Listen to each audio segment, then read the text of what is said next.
স্বাধীনতা সংগ্রামী সমুদ্র উপকূলবর্তী রামনগরের চন্দনপুর জমিদার বাড়ি ইংরেজরা পুড়িয়ে দিয়েছিল সেই বাড়ি। 1942 সাল স্বাধীনতার আগুন জ্বলছে ভারতবর্ষ সহ মেদিনীপুরের আনাচে কানাচে। স্বদেশী আন্দোলনের জমাট বেঁধেছে অবিভক্ত মেদিনীপুরের মাটিতে। পূর্ব মেদিনীপুরের রামনগর এলাকার চন্দনপুর গ্রাম ছিল তৎকালীন স্বাধীনতা সংগ্রামীদের পীঠস্থান ও গোপন ঘাঁটি। মেদিনীপুরের স্বাধীনতা সংগ্রামের অনেক না বলা কাহিনী জড়িয়ে আছে এই চন্দনপুর গ্রামের সাথে।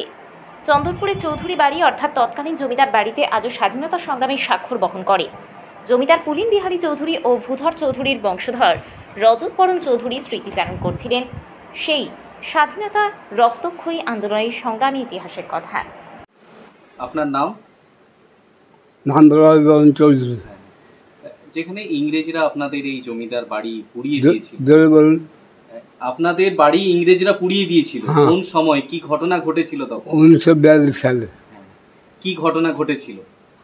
সারা মেদিনীপুর আগুন লাগিয়ে দিয়েছিল, গোটা মেদিনীপুর পড়ে দিয়েছিল। আমার ঘরেও পড়ে গেছে সেই সময়। তখন বিপ্লবী আন্দোলন এখানকার ঘাটি ছিল, বিপ্লবীরা এখানে মিটিং মিছিল করতো। কারা করতো মিটিং মিছিল? কারা করতো মিটিং মিছিল? এখানে কারা করতো? আসতো কারা? যারা স্বাধীনতা সংগ্রাম, স্বাধীনতা আন্দোলন কারা কারা ছিলেন রামনগরে? বিহারী বাবু আরো একটা নাম বানাচ্ছে, বেশি নাম বানাচ্ছে। পাঁচুর নবীন দাস মহাপাত্র, তারপর মির্জাপুরের হেমন্ত জনক, নামগুলো অনেক ভুলে যাচ্ছে। সুজিত দাস, ঈশ্বর মাল, আরো বলতে আরো মানে আসছেন।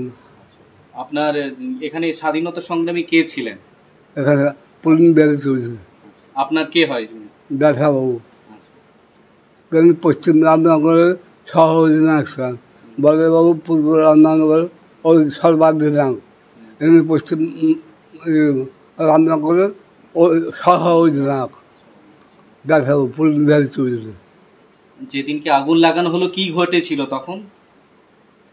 যেদিনকে আগুন লাগানো হলো ঘরে, আমরা সব পালিয়ে গেছিলাম। পালিয়ে গেছিল উড়িষ্যায় বগুড়া চলে গেছিলাম।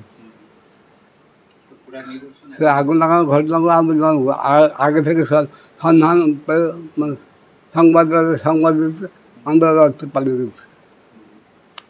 আগুনের ঘটনা, আগুন কীরকম লাগলো, কী ব্যাপার সেটা আমি দেখিনি। আর চন্দনপুরে কোথায় কোথায় লাগিয়েছিল?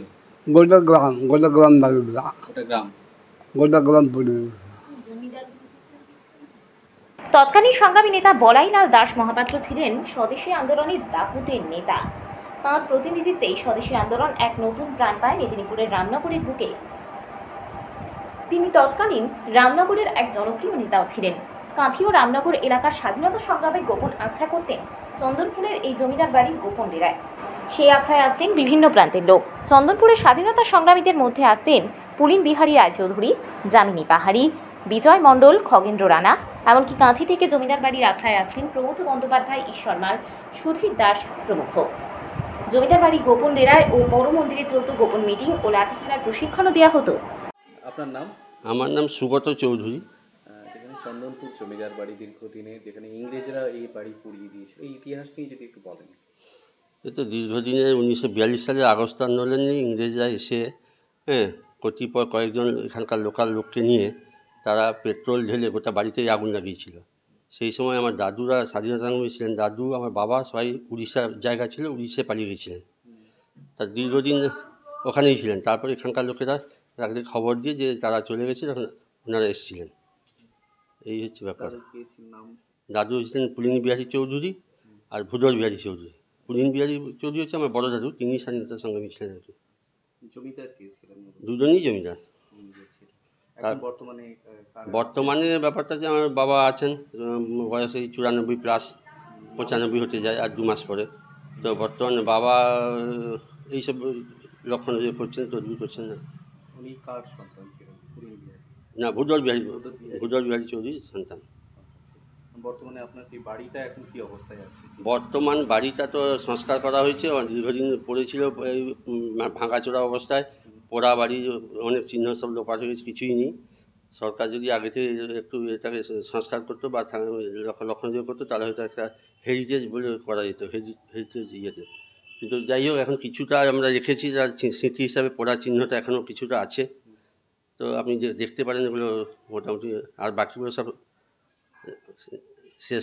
এটা তো তখন আমাদের তো জন্ম হয়নি, যা আমাদের পূর্বপুরুষদের কাছ থেকে জানা বা তার ঐতিহ্য কিছু আমরা লক্ষ্য করে দেখলাম যে 1942 সালের ওই আগস্ট আন্দোলনের সময় ইংরেজরা আমাদের এই এলাকার যারা বিপ্লবী তাদেরকে ধরে ধরে জেলে ঢোকানো এবং এই এলাকার অনেক ঘরবাড়ি পুড়িয়ে দেওয়া। যেমন এই চৌধুরী ফ্যামিলির পুরো ঘরবাড়িটাই পুড়ে ছারখার হয়ে গিয়েছিল, যার নিদর্শন এখন হয়তো নেই।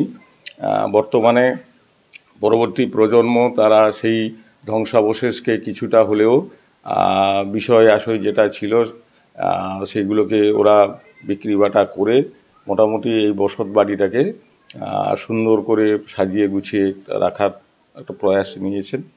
এবং বর্তমান আর্থিক সঙ্গতির দিক থেকে এই চৌধুরী ফ্যামিলি বা চৌধুরী পরিবার বলুন, সবাই আস্তে আস্তে করে দুর্বল। যা গত দিনের ঐতিহ্যকে ধরে রাখা বা তার স্মৃতিকে বজায় রাখার মতন আর্থিক সামর্থ্য বা সক্ষম ততটা নেই। যেমন এই জগন্নাথ মন্দির দেখছেন, এই জগন্নাথ মন্দির খুব ধ্বংসাবশেষ অবস্থায় পড়েছিল। এই চৌধুরী ফ্যামিলির সবার একটা উদ্যোগে এবং বিভিন্ন জনের সাহায্য সহযোগিতায় আমাদের মৃগদার পার্থ রায় তারও আর্থিক সহযোগিতা এই মন্দিরের প্রতি যথেষ্ট আছে এবং সেইভাবেই এখন চলে আসছে। এখন গভর্নমেন্টের তরফ থেকে বা হেরিটেজের তরফ থেকে যদি কিছু পূর্বে যদি কিছু একটা পাওয়া যেত, তাহলে এই প্রতিষ্ঠানগুলো বা এই গৃহ বলুন, মন্দির বলুন বা এই দুর্গা মণ্ডপ বলুন, তাহলে কিছুটা হয়তো সংস্কার করা যেত বা কিছুটা পরিবর্তন ঘটানো যেত। এখন স্বাভাবিক কারণে আর্থিক সঙ্গতির দিক থেকে সবাই খুব দুর্বল, তাই যতটা সম্ভব তার মধ্য থেকে এই ঐতিহ্যকে সুন্দর করে বজায় রাখার জন্য চেষ্টা করছি। এবং এখন আমাদের পূর্বতন বলতে বর্ষিয়ান বলতে আমার দাদু রজতবরণ চৌধুরী, রোহিণী রঞ্জন চৌধুরী, তিনি তো এখানে আর থাকেন না, তিনি তো এখান থেকে তিনি শিফট হয়ে কলকাতায় চলে গেছেন। এখন আমাদের কাছে একমাত্র বর্ষিয়ান বলুন, তৎকালীন তথ্য জানার বা তৎকালীন সমস্ত দৃশ্য তার চোখের সামনে যেটা ভেসে উঠেছিল, তিনি একমাত্র আছেন রজতবরণ চৌধুরী। তিনিও অসুস্থ, খুবই অসুস্থ, হাঁটাচলা তেমন করতে পারেন না, বয়সও প্রায় 90 পার হয়ে গেছে। এই আমার নাম বিদ্যুৎ চৌধুরী, আমি চৌধুরী পরিবারের একজন সদস্য। রামনগর থেকে নিজস্ব প্রতিনিধির রিপোর্ট, ডিএন আপডেট।